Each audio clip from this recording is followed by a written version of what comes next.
Iraqis did not want U.S. troops there, and politically they could not pass the kind of laws that would be required to protect our troops in Iraq. But Secretary Pannetta, who served as both Secretary of Defense and CIA Director under President Obama, says the Pentagon and the State Department both wanted a residual force, but the president did not.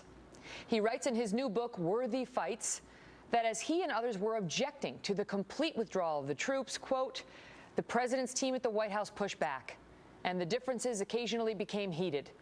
And those on our side viewed the White House as so eager to rid itself of Iraq that it was willing to withdraw rather than lock in arrangements that would preserve our influence and interests. Earlier tonight, I spoke with Jen Psaki, spokeswoman for the State Department. Thank you very much for being here. We appreciate it. So your reaction to that direct accusation by the former CIA director and secretary? Well, Megan, let me first say that Secretary Pannetta is someone who's had such a distinguished and well-respected career in public service in a range of positions, as you know. But what happened in 2011 was that there were two major factors. One was Iraq is a sovereign country. They decide, with cooperation with the United States, of course, what kind of presence there would or wouldn't be. The second is we didn't have the troop protections that we needed. There were legal challenges there. There was a desire to have that go through the parliament, and that just wasn't going to be politically possible. Okay, but the reason it wasn't politically possible, and this is what Mr. Pannetta is saying, and this was what Secretary Gates said, and this is what many have said, the reason it wasn't possible is because the number of troops being offered by the administration, by President Obama, was so paltry and so under what the Pentagon was recommending, what the State Department was recommending, that it was a joke for Maliki. He couldn't take the political risk of going back to his country and saying, hey, give them immunity, they're going to give us 5,000 troops, when our Pentagon was saying, Mr. President, you need to give them at least 24,000. The least option we have available to us is 10,000, but that is not wise. And the president ultimately said, we'll do 5. And Maliki said, no deal. How do you blame that on Maliki?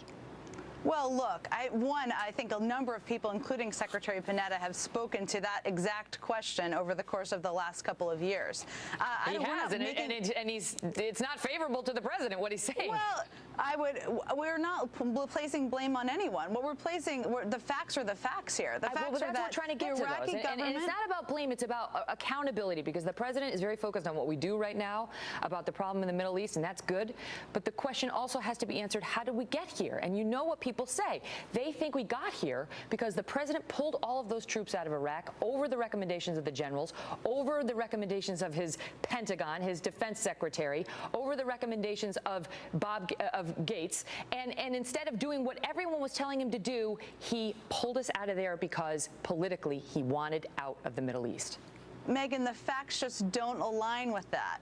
The fact is none of those individuals you named would have left our troops there without the protections they needed. They would, if he had offered more troops, they would have gotten the protection. That's their allegation. We could not force Iraq, a sovereign government, to accept a presence there. If we had offered a greater presence, we would have gotten the immunity. That is an accounting of what happened 3 years ago. That's just not consistent with what happened 3 years ago. There were issues that we couldn't get through. There were issues that did not allow us to have the presence there that was broadly supported, including by the president. Otherwise, Secretary of State, the Secretary of Defense wouldn't have supported it. But this is the issue. Our general said we need 24,000. The president said, I'm not doing that. That's too many. They said the bare minimum is 10. He went back to Maliki with 5. Maliki was politically exposed because a lot of the Iraqis were like the Americans' immunity. He needed it to be a substantial enough force that he could take the political risk. 5,000 wasn't going to do it. If we had offered 24,000, we would have gotten the immunity and we would have had a status of forces agreement. One, there's no way to know that. That's an accounting of fact, or the counting of details that isn't consistent with many people who were there at the time.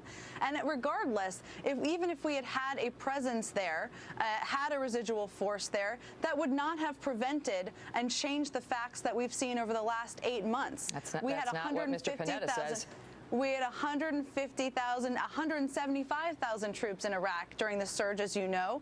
there was still a risk from al-Qaeda. They still were having successes on the ground. Much different scenario. But we had basically won the war after those 175,000 troops were there. We had won. The vice president said that Iraq could go down as the administration's greatest success. Things changed after we did the surge in Iraq. We were doing much better.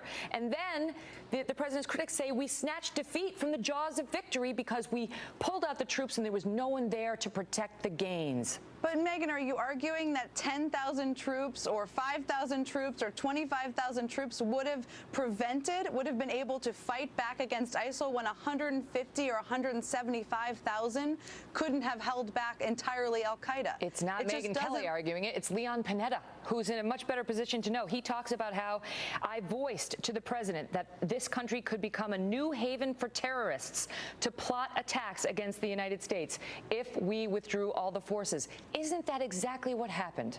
That is not what happened. Also, the growth of ISIL, it was not just in Iraq, it was because of safe havens in Syria where they were allowed to grow and prosper for the last couple of years. Well, there are issues there too. There are issues there too about the president not enforcing the red line he